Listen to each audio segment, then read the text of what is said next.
Jurgen, first of all, in the past week, obviously you've won your opening Champions League game. You're now level on points at the top of the Premier League as well. But what's been the most encouraging aspect, what you've seen from your players in that time?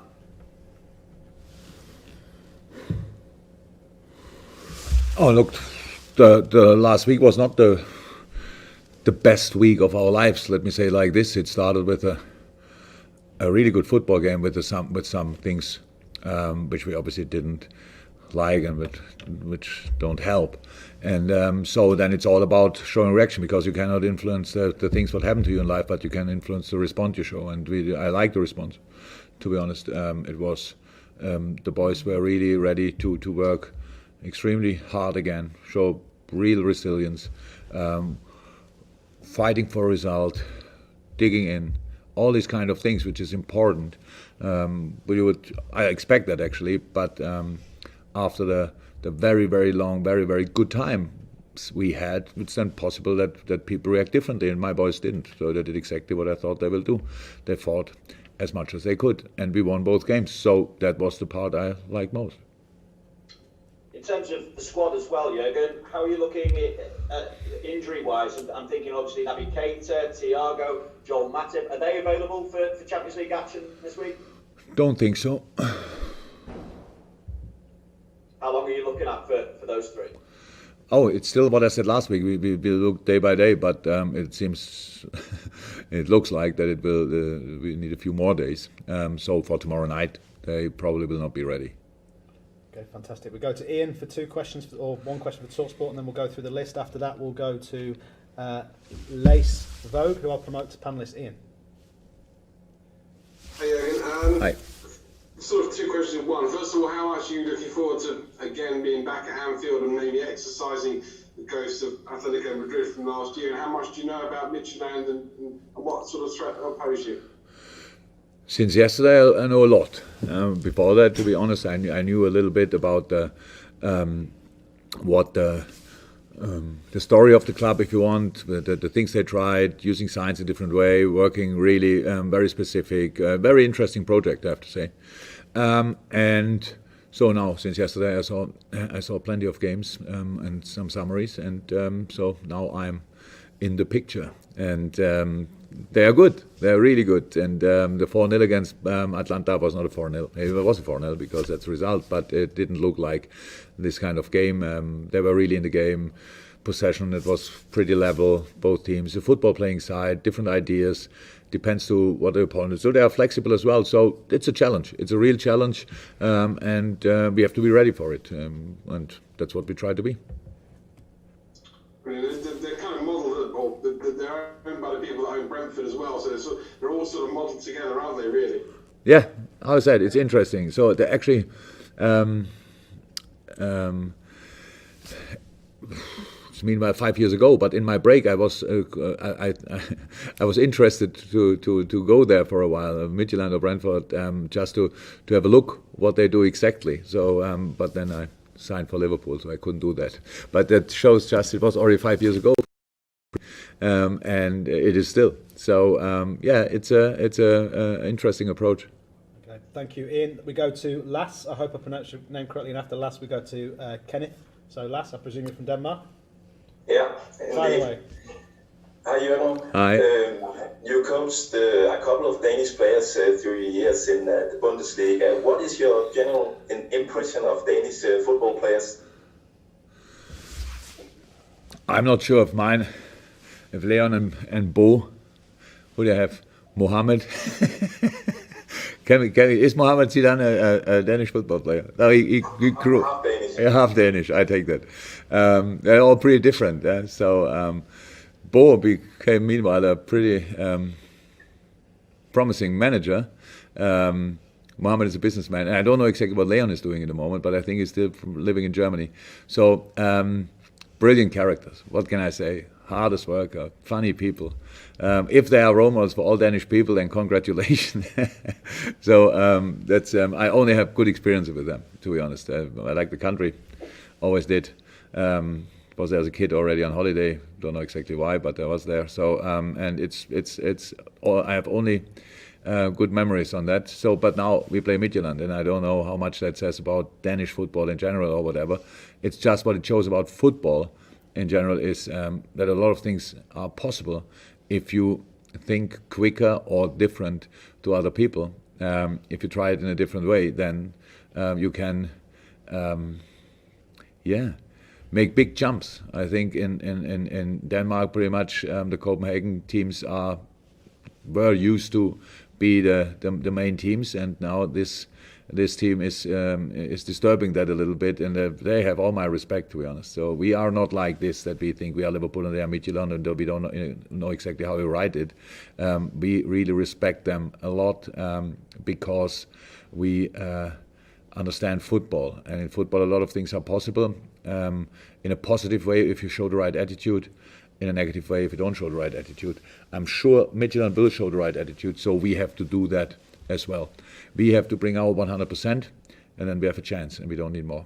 Okay, we're going through the questions as much as we can. Next one is Kenneth, and after Kenneth we go to Nate Williams. So Kenneth is next, who I think is also from Denmark. Kenneth. Yes, hello. Yes, Hi. fire away. I'm the hometown of Midtjylland Herning in Denmark. Jürgen, could you talk a little bit more about how you're approaching this game? I know. What you think about it? How we approach the game? Yeah. Sorry, we are not private. So you know it's a press conference. We will Yes, not. Yeah, good. So nothing really to say about it. So look, you know what Midtjylland is doing. Midtjylland had different styles. So they have a playing build-up, or they are a bit more direct in their build-up, stuff like this. We press them high, then they play more long. All these kind of things. They have really experienced defenders, good footballing midfielders, speed on the wings, physicality in the center up front, and they have a clear plan. And so we have to see. We have a clear plan as well, which is adaptable, I would say. We will try that. So we have to make decisions before the game, and then we have to make a lot of good decisions in the game, and then we have to show that we are ready for a proper fight, because that's what I actually expect. And so that's it. That's our approach. Fantastic. Okay, we've got Nate Williams followed by Chris Bascom, and we'll keep going through the names. Nate, over to you. Jürgen, it's Nate Williams from Germany, DPA. I just had a question about German football and the philosophy. Bayern were very successful last year in winning the Champions League. And have you integrated any German philosophies from football into your team when you won the league last year and obviously the Champions League the year before? I don't know anything about country-based philosophies. Oh, that's not 100% right. So, let me say, maybe the Spanish philosophy is a very technical philosophy. Let me say it like this, and maybe Germany is. I'm not sure exactly what our image is, but maybe less so technical, more from a fighting point of view. So I am German.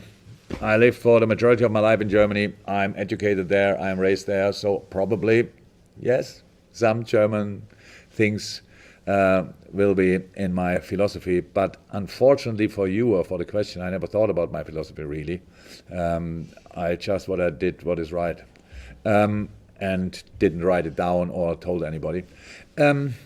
So that's it. Yes, we are 100% influenced by German things, but not only, because I have only one German player in my team, if I'm right. Yeah, Joel. And all the other players are coming from all over the world, and they are much more influential on our actual philosophy than I could ever be, because as a coach you have to try to understand what your team is able to do, and then you have to use that and to help them, obviously. But it's all based on their character, on their identity, and so it's a mix of pretty much a lot of philosophies. Okay, Chris Bascom followed by Jonas. So Chris Bascom first, and then we'll go to Jonas. Hi again. I just wondered, I think the quarterfinals last year were played when you were at your pre-season camp, and I think the team gathered and watched some of the games. Was there a real sense watching that of can't let that happen again this year? You know, you really felt as though you should be part of that was last 8, wasn't it, when they had when you would have been at pre-season?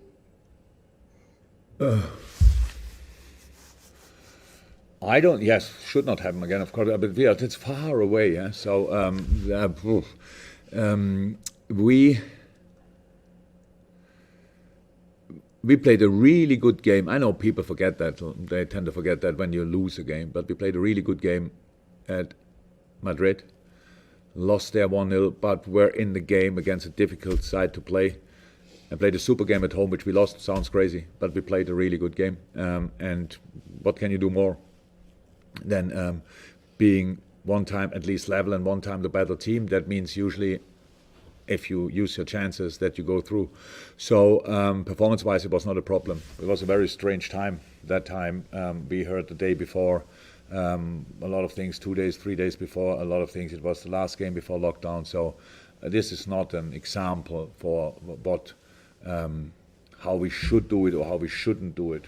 Football-wise, it can be, but all the rest around was completely different. So, but we love that competition, and we still love it, even when we got knocked out last year, a bit too early. But it's still different times. So it's Europe, it's Champions League, it's Anfield, it's at home, but there's no crowd here. But it's still the competition we love. And I hope we showed that already last week, and we have to show that tomorrow night again. And then we will see how far we can go. But there are no guarantees, but a lot of opportunities. And I like opportunities. And so let's try and give it a proper try. Okay, we're down to the last few questions now, guys. I'm not going to get to everyone who's got their hands up. We'll go to Jonas Dalgard, and we'll go to Andy Hunter, and we'll try and get one more after that. Jonas first. So, Jurgen, I have a question about the throwing coach, Thomas Grønnemark. Considering your knowledge of his work, do you prepare any different way on FC Midtjylland that also works with Grønnemark? And Ajax used to work with him. We had a Thomas Grønnemark group, pretty much. So we saw the influence, actually, really, in the analyze. We saw the influence of Thomas when we watched Midtjylland now. And I think he will be proud of that. But it was a pretty silent week. Thomas is a 100% professional, and we don't ask him now what are they doing, and they don't, and he would not give Midtjylland the answer what will they do. That's just how professionals work. So he's a super guy, helped us a lot. But throw-ins are always like a big part of our, maybe a bigger part than for some other teams for our preparation for the games, but it's not the only part. So we have to think about a lot of things, and we know that they will not make a lot of mistakes around throwing. Let me say it like this. So they will have their routines, like we have a few, and in the end, we have to make sure that we can use ours and deny theirs. Okay, fantastic. That was the same question Andy Hunter was going to ask, so I can remove Andy from the panellists. We'll get last two. Then is going to be, apologies again for the pronunciation, Jep Lawson Brock. Jeppe. Anyway, fire away. What I say doesn't matter. Jeppe. Right? Exactly. Perfect pronunciation. It's amazing. Yeah. Mr. Klopp, obviously you're used to playing big teams in the Premier League all the time, and in the final games of the Champions League. But what do you think about meeting a smaller team from a smaller country in the Champions League? What do you think about I like. So, ladies and gentlemen, you Danish guys, you have obviously to work a little bit on your confidence, because we don't see you as a small club. We see you really as a team, a proper challenger in this group. Midtjylland is not part of the group. Nobody in the Champions League is part of the group because they are nice cities or whatever. They are just there because they are good football teams, because they earned the right to be in the Champions League in the season before. And Midtjylland, after they had an impressive comeback against Brøndby, are now top of the table as well, I think. So it means they are good again, not only last year. Don't know exactly how many players they lost, because I didn't watch games from last year, only from this year.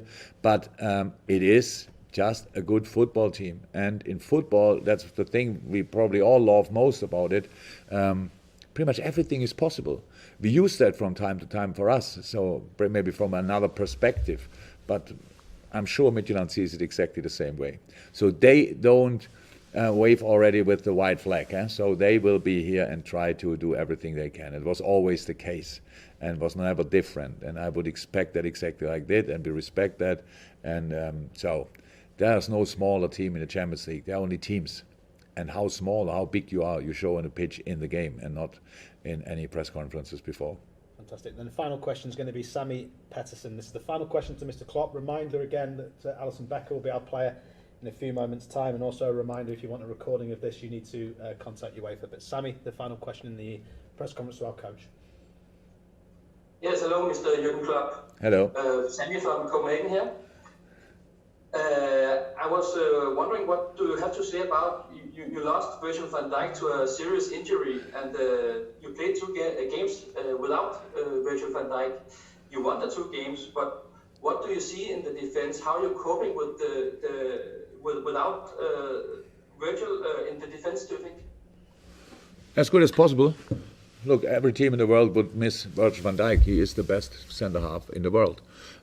So that's of course not an easy thing to do. And then you play the game, he gets injured, and you play 3 days later the next game. So you have to build your new lineup. That Virgil is not only the best centre half, he could play pretty much all the games in the last 2.5, 3 years since he's here. And so of course that's difficult to do, because all the boys played together with Virg, but they didn't play too often together with each other. And then Joel Matip was injured as well, so that doesn't help. Then Fabinho, the usual 6, has to play in centre half. Joey is obviously his position, so that then helps then.